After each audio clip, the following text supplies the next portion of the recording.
બે દિવસ પહેલા મેં તારી સોશિયલ મીડિયાની અંદર એક પોસ્ટ જોઈ હતી. એની અંદર કંઈક લગ્નોત્સવ જેવો કાર્યક્રમ ચાલતો હતો અને તું કંઈક મામેરા વિશે બોલતી હતી. એ શું હતું?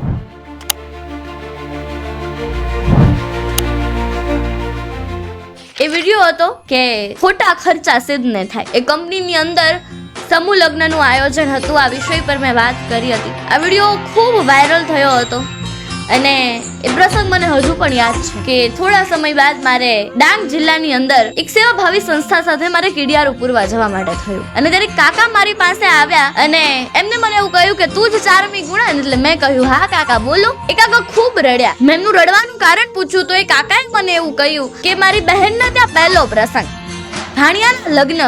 એટલે બહેન તો પોતાના ભાઈની પરિસ્થિતિને જોઈને કઈ માગી ન શકે, પણ સાસરિયા પક્ષની ફરમાઈશ હતી કે પહેલો પ્રસંગ છે તો તારો ભાઈ 7-8 તોલા મામેરું તો આપશે ને. કોરોના પછી ધંધો પણ ખૂબ નબળો ચાલતો હતો. ઘણા પાસે એમને પૈસાની માંગ કરી પણ કોઈએ સામે જવાબ ન આપ્યો અને અંતે એમને જમીન વેચવાનું નક્કી કર્યું. ત્યારે થોડા સમયમાં એમની બહેનની સામે મારો વિડીયો સામે આવે અને એ ખૂબ રડવા લાગે છે. પોતાના ભાઈને વિડીયો મોકલે છે અને તરત જ ફોન કરે છે અને કહે છે કે ભાઈ તારાથી થાય ને એટલું મામેરું કરજે, દુનિયાને જે કેવું હોય તે કહે, પણ સમયે આવીને મારા પ્રસંગને તું દીપાવજે. ત્યારે એવું થાય કે આપણી બોલેલી આપણી કહેલી વાતો કોઈના દિલને સ્પર્શી જાય ને તો આપણું બોલેલું એ સાર્થક ગણાતું હોય. ખૂબ સરસ પ્રસંગની વાત કરી તે બેટા ચારમી. ઘણા પ્રસંગો આવા તારા જીવનમાં બન્યા છે અને ઘણા બનશે, પણ એ લોકોની બ્લેસિંગને ક્યારેય બેટા ભૂલતી નહીં ચારમી.